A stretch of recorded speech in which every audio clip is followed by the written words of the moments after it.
하나님의 말씀 우리 함께 보겠습니다. 마태복음 28장 18절부터 20절까지의 말씀. 마태복음 28장 18절부터 20절까지 우리 한 목소리로 함께 읽겠습니다. 마태복음 28장 18절부터 20절까지 우리 함께 읽습니다. 시작. 예수께서 나와 말씀하여 이르시되 하늘과 땅의 모든 권세를 내게 주셨으니 그러므로 너희는 가서 모든 민족을 제자로 삼아 아버지와 아들과 성령의 이름으로 세례를 베풀고 내가 너희에게 분부한 모든 것을 가르쳐 지키게 하라. 볼지어다 내가 세상 끝날까지 너희와 항상 함께 있으리라 하시니라. 아멘. 할렐루야. 오늘 이 말씀을 읽은 대부분의 성도들은 오늘 목사님이 무슨 말씀을 하려고 하시는구나 이제 어느 정도 생각을 하실 겁니다. 여러분들이 생각하는 그 메시지 초점이 맞습니다. 특히 이 마태복음 28장 18절부터 20절까지의 말씀은 대략 한 15년 전 하나님이 저를 통해 다드림교회를 설립하면서 강해 설교 중심의 교회를 세울 때 기준으로 저에게 주셨던 말씀이에요. 이 말씀을 근거로 해서 지금도 여전히 제가 목회를 해 나가고 있고 저희 다음 주부터 이제 주보가 나올 텐데 주보에도 항상 이 구절의 말씀은 실려 있습니다. 그래서 이 구절의 말씀을 드리는 이유는 이제 다음 주부터 강해 설교가 에스더 강해가 시작이 될 것이기 때문에 그렇습니다. 그래서 오늘 이제 일반 설교를 좀 마무리하면서 오늘 이 말씀을 여러분과 나누고 다음 주일부터 이제 다시금 에스더 강해를 이어가려고 하니 여러분들은 한 주 동안 이전 에스더 강해 다시 보는 에스더 강해에서의 이전 내용들을 조금 틈틈이 좀 듣고 와 주시기를 부탁드리겠습니다. 자, 오늘 이 말씀을 우리가 다 알고 있다시피 예수님께서 부활하시고 승천하시기 전 제자들과 함께 하시는 가운데 이제 마지막으로 제자들에게 지상 대명령을 주신 말씀입니다. 근데 우리는 이 말씀을 사실은 종종 자주 접하던 말씀인데 이 말씀이 사실은 주로 어느 때에 많이 사용이 되냐면 어떤 선교적 사명을 고취시킬 때 이 말씀이 많이 사용되기도 합니다. 그 의미가 맞지요. 그러나 우리가 여기서 선교적 지상 대명령이라고 생각을 하고 이 구절을 사용할 때 조금은 아쉬운 게 뭐냐면 많은 부분 이 구절이 이제 해외 선교를 나가거나 해외 선교 또는 단기 선교, 해외 단기 선교의 마음을 좀 불러일으킬 때 주로 많이 사용된다는 거예요. 틀리진 않았으나 조금 아쉬운 면이 있기는 합니다. 요즘 신학교에서 이제 뭐 선교학이나 실천 신학에서 많이 대두되는 이슈 중에 하나가 뭐냐면 미셔널 처치라고 하는 겁니다. 선교적 교회죠. 선교적 삶이라고도 말할 수 있고 선교적 어떤 교회의 모습을 강조하는 그런 내용인데 미셔널 처치는 좀 다양하게 많이 흘러가요. 그러다 보니까 미셔널 처치가 뭐냐라고 말할 때 대부분 뭐냐면 교회가 이제는 세상과 선교적 다리를 만들어서 교회가 세상 속에 좀 많은 영향력을 끼치며 선교적 사명을 감당해야 된다라고 하는 부분. 그러니까 해외 선교만이 아니라 이제는 그 선교가 교회 주변의 지역 사람들과도 선교적인 어떤 영향력을 끼쳐야 된다. 이런 메시지가 초점이 많이 되어 있는 거예요. 근데 그건 아주 사실은 전혀 새로운 메시지가 아닙니다. 이미 이전에도 교회들이 그렇게 해왔고 여전히 지금도 많은 교회들이 그 영향력을 미치기 위해 애쓰고 있죠. 저희 교회는 그런 부분이 좀 미약한 교회 중에 하나입니다. 앞으로 계속 개발해 가야 되는데 그래서 지역에 세우는 교회나 LNS나 저쪽 푸른초장교회 목사님들과 연합해서 우리가 매월 회비를 모으고 이 일동 지역에 필요한 어려운 이들을 우리가 교회 이름을 내지 않고 돕는 이유가 바로 그 부분을 조금 더 개발하기 위함이었어요. 그래서 최근에 우리가 이 구제 헌금을 네 교회가 모여서 최근에 한 일이 뭐예요? 일동 지역에 이제 할머니 할아버지들 소풍 가는 일이 있었죠. 그래서 그분들 점심 식사 또 교복을 입고 사진 찍으면서 좀 추억을 만드는 일에 일정 금액 또 후원을 하기도 했었습니다. 또 김장할 때도 후원을 하기도 했었고 이런 일들을 우리가 조금 더 앞으로 계속 개발해 가야 될 것 같습니다. 그러면 조금 더 교회가 이 지역에 대한 선교적 사명을 감당해 가게 되겠죠. 자, 그런 미셔널 처치의 가장 핵심이 되는 구절이 뭐냐라고 할 때 저는 신학적 입장이 아니라 제 개인적 입장은 이 구절입니다. 이 구절을 잘 이해하면 교회가 정말 선교적 교회가 되어야 하는구나 라고 하는 부분을 우리가 이해하게 되는 거죠. 자, 18절을 보면 이렇게 기록되어 있습니다. 예수를 배웠고 경배하나 아직도 이것이 아니구나. 18절 예수께서 나와 말씀하여 이르시되 하늘과 땅의 모든 권세를 내게 주셨으니 이렇게 되어 있어요. 자, 예수님이 이제 승천하시기에 앞서서 십자가에서 죽으시고 부활하시고 나서 제자들을 가르치면서 마지막으로 하늘과 땅의 권세를 내게 주셨다 이렇게 말씀합니다. 여기서 한 가지 우리가 좀 잘 짚고 넘어가셔야 돼요. 그러면 예수님이 이전에는 하늘과 땅의 권세를 갖고 계시지 않으셨을까요? 아니죠. 성육신 하시기 이전에도 이미 삼위의 하나님으로서 예수님은 하늘과 땅의 권세를 가지고 계셨죠. 태초 이전부터 물론 가지고 계셨고 모든 역사 가운데 하나님은 한 번도 예수님은 이 하늘과 땅의 권세가 버려진 적이 없고 이 땅에 성육신할 때도 여전히 하늘과 땅의 권세를 가지고 계신 참 하나님이셨습니다. 근데 승천하시기에 앞서서 왜 이런 말씀을 하느냐? 이것은 이 땅의 어리석은 그 사람들 앞에서 예수님 십자가의 죽으심으로 우리 모든 죄의 책임을 감당해 주셨고 이제 부활하심으로써 그 증거가 되셨고 이제 곧 승천하심으로 우리들의 삶을 구체적으로 성령을 보내어 간섭하시게 될 텐데 그 과정을 통해서 성부 하나님이 예수님을 통해 이제 하늘과 땅의 모든 권세를 가지신 분이라는 사실을 만방에 구체적으로 뭐 하셨다? 드러내셨다는 의미지 이전에는 안 갖고 계셨다는 의미가 아니에요. 하늘과 땅의 모든 권세를 가지고 계셨던 그분이 우리의 죄를 위해 이 땅에 사람으로 오셨고 우리 모든 죄를 끌어안고 십자가에 죽으심으로 죄의 책임을 다 감당해 주셨고 그리고 그 증거가 되어서 대제사장의 자격으로 그 죽음의 권세를 깨고 3일 만에 부활하셨습니다. 그리고 만방에 예수님이 하나님의 아들이며 메시아라는 사실을 드러내셨다는 얘기예요. 그것이 하늘과 땅의 모든 권세를 내게 주셨다는 표현의 의미입니다. 그리고 이제 승천하시기 직전에 중요한 명령을 제자들에게 그리고 오늘 우리들에게까지 주셨는데 첫 번째는 이거죠. 19절 보시니까 이렇게 되어 있어요.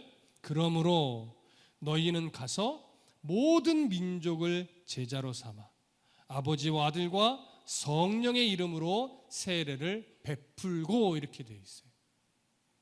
자, 우선 19절만 지금 보겠습니다. 19절에서 여러분 예수님이 명령형을 사용한 건 뭘까요? 기억을 더듬어 보십시오. 명령형으로 사용한 동사가 여기서 어떤 표현이 명령으로 되어 있을까요? 보편적으로는 가서 너희는 가서를 명령형으로 자꾸 이해하려는 경향이 있습니다. 그래서 이렇게 말해요. 집회 장소에 가면 너희는 가라 이렇게 많이들 이 표현을 조금 바꿔서 사용하는 경우도 있습니다. 그런데 너희는 가라 라는 이 가서가 명령형으로 되어 있지 않습니다. 여기서 가서라고 하는 이 표현은요 과거형이고 수동태형이에요. 명령형이 아니에요. 그러면 어떤 의미가 될까요? 과거형이고 수동태예요. 이미 가 있다. 이미 너희는 보내어져 있다라고 하는 거예요. 그러니까 이미 너희는 보내어진 그곳에서 이런 의미가 되겠죠. 그 다음에 모든 민족을 제자로 삼아. 여기서 삼아, 제자로 삼다. 이 부분이 명령형입니다. 다시 말하면 너희는 모든 민족을 제자로 삼아라 이런 의미가 되겠죠. 이 두 부분만 다시 풀어보자면 너희는 이미 보내어진 그 자리에서 모든 민족을 제자로 삼아라 이렇게 되는 거예요.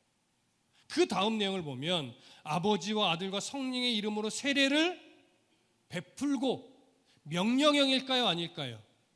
명령형이 아니에요. 여기서 세례를 베풀고라고 하는 것은요, 현재 분사 능동태예요.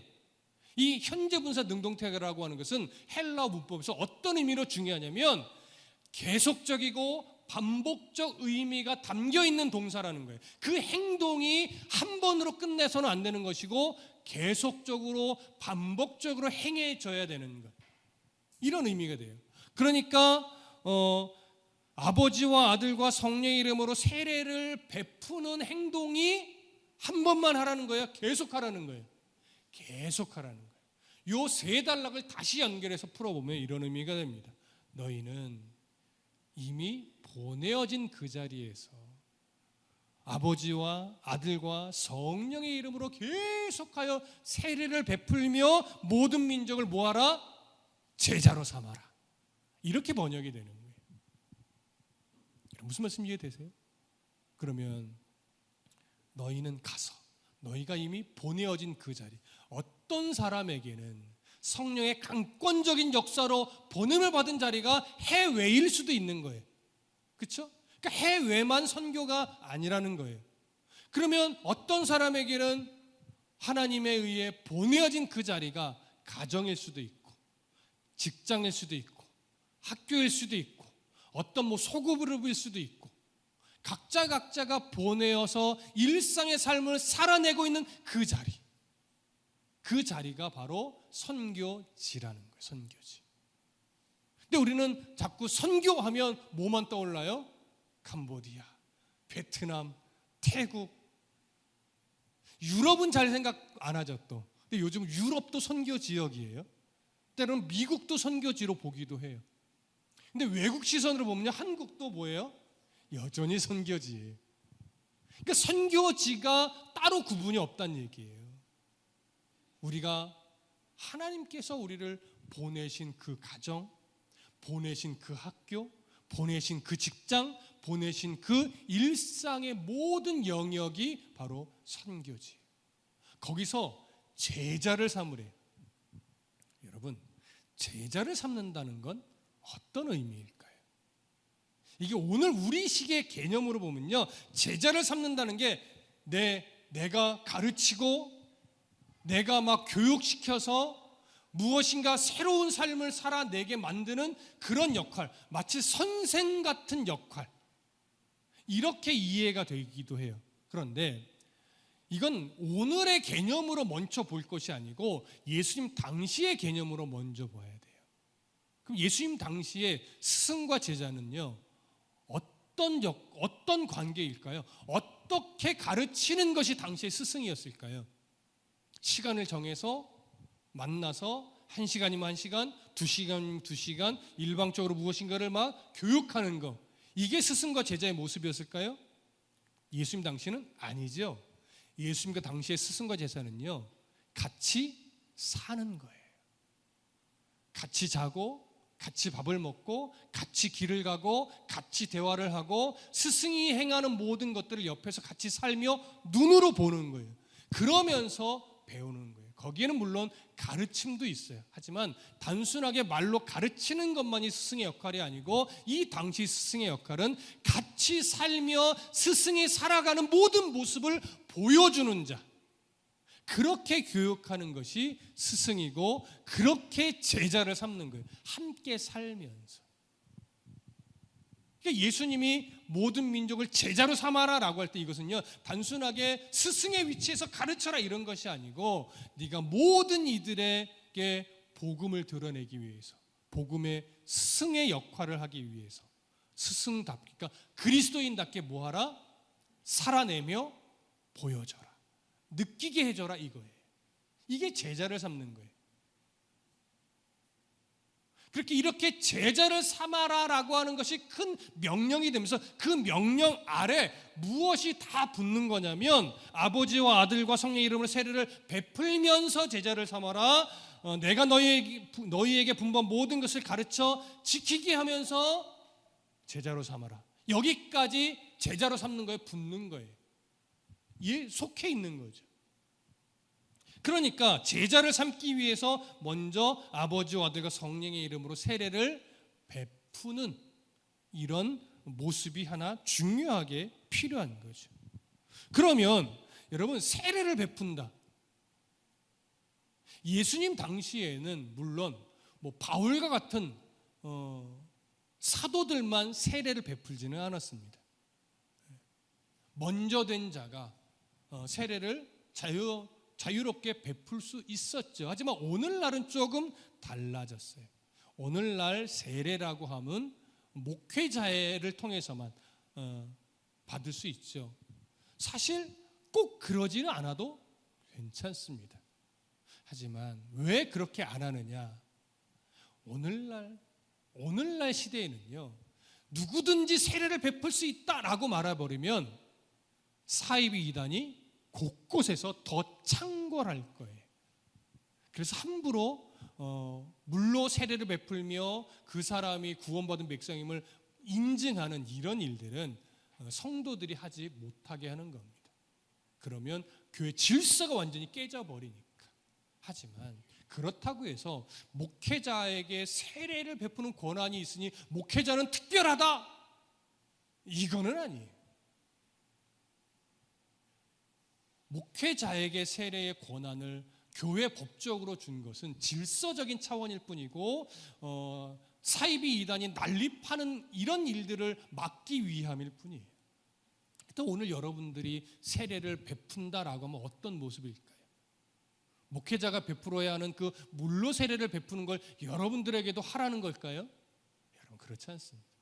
예수님이 말씀하신 이 세례를 베푼다라고 하는 것은, 베풀어라라고 하는 것은요, 결국 여러분들을 통해서 주변의 사람이 무엇을 볼 수 있도록 하라는 걸까요?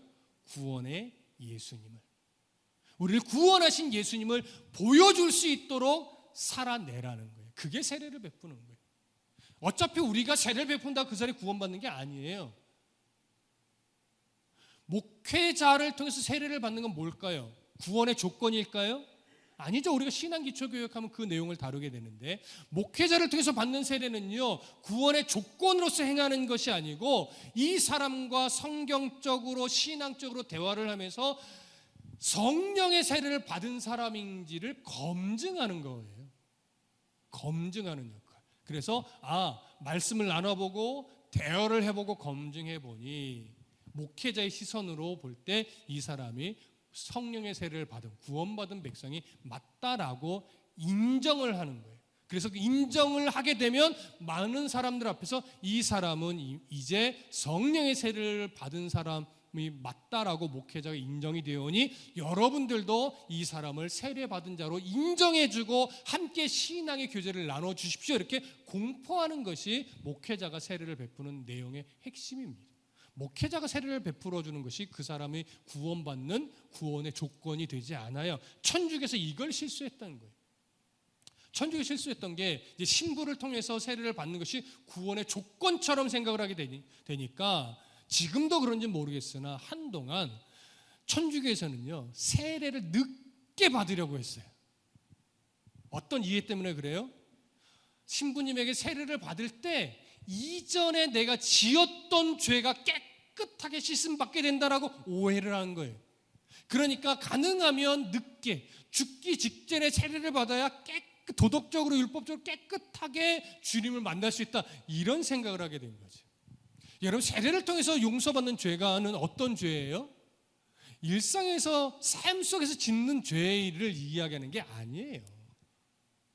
목회자를 통해 세례를 받으며 검증하는, 죄 용서를 받았다라고 검증하는 그 부분은 일상에 소소하게 짓는 죄를 말하는 것이 아니고 아담으로부터 우리에게 내려왔던 그 원죄, 죄의 후손으로서 태어나 사단에게 올무잡혀 있었던 그 죄의 책임이 해결됐음을 공포하는 거예요.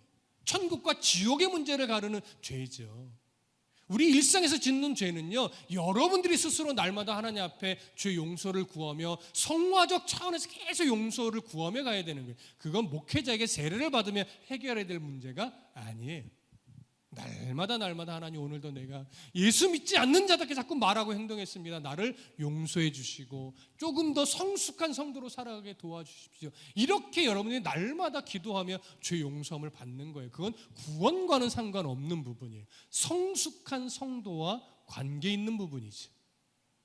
여기서 이제 제자를 삼기 위해서 세례를 베푼다는 것은 여러분 직접 안수하여 막 세례를 베푼다는 의미가 아니라 바로 그들이 성령의 세례를 받을 수 있도록 말과 행실을 통해 누구를 드러내라?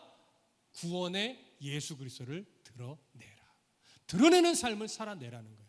그러니까 여기에 세례를 베푼다는 것이 어떻게 되어 있어요? 계속적이고 반복적으로 되어 있는 거예요. 이건 어느 한때 말로 그러니까 예수 믿으세요 라고 말한다고 되는 것이 아니란 얘기예요. 부모가 자녀에게 신앙 교육을 시킬 때도 너 교회 빠지지 마 라고 말한다고 되냐고요. 성경 읽어야 돼 라고 말한다고 신앙 교육이 되지 않잖아요.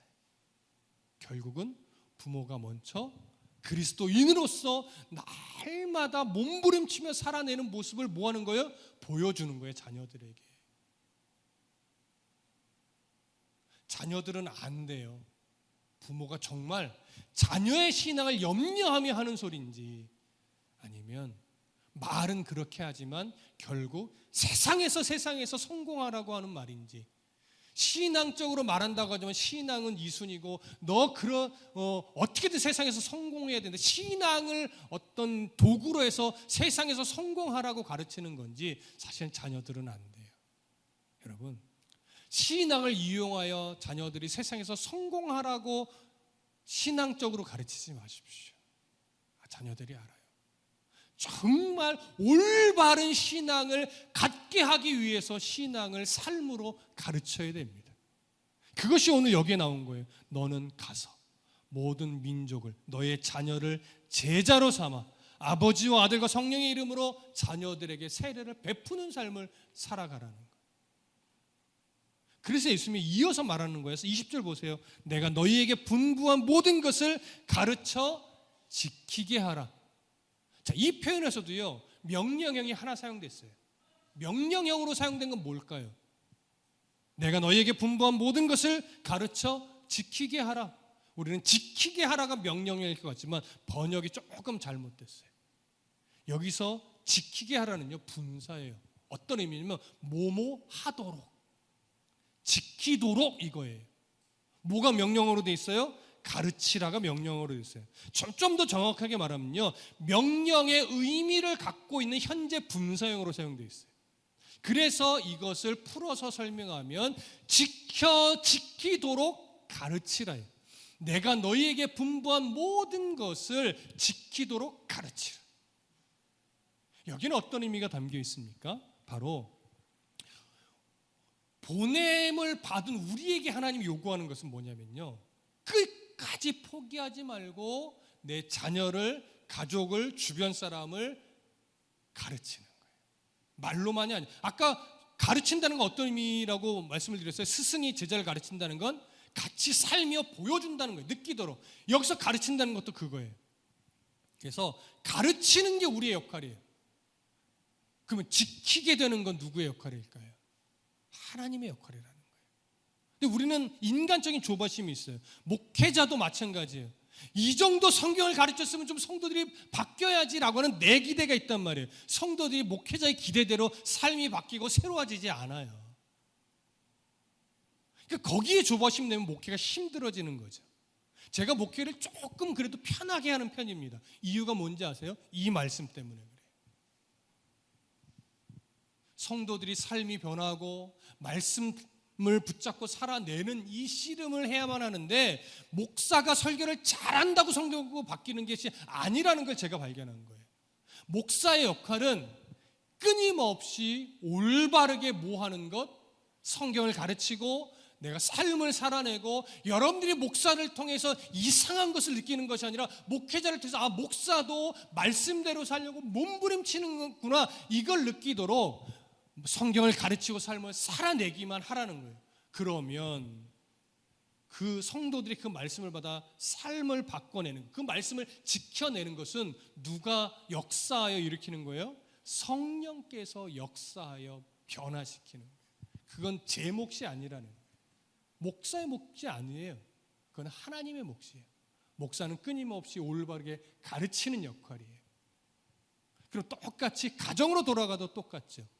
부모의 역할은 뭐예요? 자녀가 바뀌도록 막 물론 당연히 매도 되라고도 하죠. 그건 올바른 상황에서 매를 대라는 거지, 말 안 들으면 무조건 때려 이 얘기라는 건 아니에요. 나중에 기회 되면 그 얘기를 좀 나누도록 하겠습니다. 자, 부모 역할도 뭡니까? 자녀들이 신앙이 무엇인지를 배워서 하나님의 때에 변화될 수 있도록 자녀를 포기하지 말고 끝까지 말과 삶으로 가르쳐내는 거예요. 부모를 통해 예수 그리스도를 느낄 수 있도록, 부모를 통해 하나님의 마음을 배울 수 있도록 자녀를 포기하지 않고 끝까지 본을 보이며 살아내는 것, 이게 뭐예요? 부모 역할이에요. 그러면 부모가 그렇게 치열하게 살아내면 결국은 자녀가 그 부모를 통해서 하나님을 어느 순간에는 발견을 하고 삶이 바뀌게 되는 건 누구의 몫이냐면 하나님께서 반드시 그렇게 해내실 거예요. 저는 그것 때문에 목회를 담대하게 합니다. 왜냐하면 제가 연약한 모습이 너무나 많기 때문에. 제가 여러분들의 삶을 바꿔낼 능력이 제게는 없기 때문에 그래요. 그래서 저의 역할은 뭐예요? 여러분들이 언젠가 성령의 은혜를 통해 삶이 변화되고 새로워질 수 있도록 그때까지 저는 끊임없이 말씀을 바르게 가르치는 것, 이게 제 역할이에요. 여러분들의 역할이기도 해요. 꼭 부모의 위치에 있는 자만이 아니라 여러분들이 이제 세상으로 가서 살잖아요. 직장도 있고 여전히 아직 학교도 있고 또 어떤 그룹도 있을 것이고 또는 어떤 작은 선교단체를 또 섬기는 이들도 있을 것이고, 그 모든 곳에서 여러분들의 역할은 바로 제자를 삼는 삶을 살아내셔야 돼요. 어떻게? 세례를 베풀면서 그들이 하나님을 발견할 수 있도록 끊임없이 말과 행실로 가르치면서, 그러면서 여러분들이 삶을 치열하게 살아낸다면 결국은 그들이 성령에 의해 삶을 새롭게 만드는 제자가 될 겁니다. 이것이 예수님이 우리에게 분부한 사명이에요. 그러니까 이 사명이 어떻게 선교사에게만 주어진 사명이고, 이 말씀이 어떻게 목회자에게만 주는 말씀이고, 이것이 어떻게 특별히 어떤 앞선 자에게만 주는 말씀이겠냐고요. 모든 성도에게 주는 말씀인 거예요. 그런데 이 사명의 말씀을 주시면서 마지막에 이렇게 말씀해요. 볼지어다 내가 세상 끝날까지 너희와 항상 함께 있으리라. 이렇게 말씀하죠. 세상 끝날까지. 이건 무슨 말이에요? 목회자에겐, 저에겐 이렇게 작용했어요. 성도들이 변하지 않는다라고 실망하지 말아라. 내가 너와 함께 하고 있으니 너의 목회에 항상 함께 할 것이니까 성도들의 새로워짐과 변화는 내 때에 내가 그 성도들과 관계에서 해낼게. 너는 나와 함께하는 하나님의 은혜 안에서 끊임없이 실망하거나 절망하지 말고 뭐 하기만 해라? 잘 가르치기만 해라. 저에게는 그렇게 적용됐던 말씀이에요. 그래서 제가 담대하게 실망하지 않고 전전긍긍하지 않고 지금까지 목회해 올 수 있었던 겁니다. 저는 앞으로도 그렇게 하려고 합니다. 여러분들의 변화되는 그 역할은 저는 하나님께 맡기고 가요. 왜? 우리 하나님은 신실한 하나님이잖아요. 우리 하나님은 전능한 하나님이잖아요. 하나님의 능력이 모자란 것이 아니고요, 내가 못 믿는 거예요. 하나님의 능력이 부족한 것이 아니고요, 내가 조급한 거예요. 여러분, 하나님께 내어 맡기십시오. 그 무책임이 아니라, 하지만 내 역할이 무엇인지는 정확하게 아셔야 돼요. 끊임없이 말씀 붙잡고 말씀대로 살아가는 모습을 말과 행실로 보여주셔야 돼요. 여러분, 그 결심을 누가 했는지 아십니까? 에스라가 있어요. 학사 에스라가. 성경 한 구절 찾아볼까요? 에스라 7장 10절로 가봅니다. 제가 에스라를 존경하게 되고 사랑하게 된 구절이에요. 에스라 7장 10절. 찾으셨으면 다 같이 읽겠습니다. 에스라 7장 10절 시작. 에스라가 여호와의 율법을 연구하여 준행하며 율례와 규례를 이스라엘에게 가르치기로 결심하였더라. 자, 포로귀환, 두 번째 포로귀환을 이끌었던 학사 에스라. 이 에스라가 이스라엘로 돌아와서, 예루살렘으로 돌아와서 이 백성들을 보니까 뭔가 심각한 문제가 하나 있었는데, 그게 말씀이 사라진 거예요. 말씀이 사라지고 말씀대로 살아가는 모습이 없는 거예요. 그게 무너져 있으니까 다른 것은 뭔가를 행하는 게 의미가 없다는 걸 알게 됐어요. 그래서 학사 에스라가 그렇게 한동안 무엇인가 일하려고 하지 않고 백성들을 쭉 지켜보다가 백성들 앞에서 내린 결론이 이거예요. 이제부터 내가 해야 될 역할은 이거다. 먼저 여호와의 율법을 먼저 스스로 연구하는 거예요. 그리고 그 연구한 그 말씀대로 먼저 준행, 삶을 살아내는 거예요. 그렇게 성경을 먼저 연구하고 그 말씀대로 먼저 살아내면서 그 다음에 율례와 규례를 이스라엘에게 뭐하기로? 가르치기로 결심한 거예요.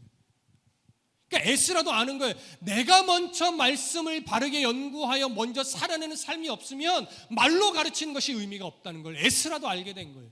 그래서 그 이스라엘 백성들이 하나님에 대해서 기대를 하지 않고 하나님에 대해서 실망하여 말씀이 사라져 있는 그 시대에 학사 에스라도요, 먼저 결심을 해요. 내가 먼저 성경을 연구하리라. 그리고 연구하여 깨달은 말씀대로 내가 먼저 준행하며 살아내리라. 그 다음에 내가 먼저 삶을 살아내면서 그 다음에 백성들에게 하나님의 율례와 규례를 가르치리라. 에스라도요, 내가 바꿔내리라 이러지 않아요. 끝까지 이 백성들 앞에서 내가 먼저 삶을 살아내면서 가르치리라. 부모된 여러분, 이 말씀을 가슴에 새겨주시길 바랍니다. 또한 청년된 여러분, 여러분들이 가는 곳곳에서 이 말씀이 기준이 돼서 여러분들이 먼저 그리스도인답게 살아내 주시기를 소망합니다. 한 구절 더 볼까요? 마지막 사도행전 18장으로 가봅니다. 신약성경 사도행전 18장.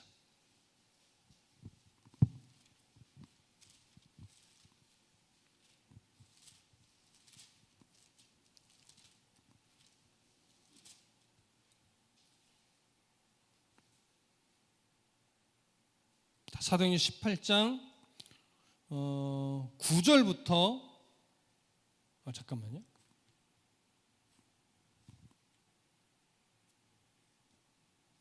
아, 9절부터 11절 맞네요. 자, 사도행전 18장 9절부터 11절. 자, 다 같이 함께 읽겠습니다.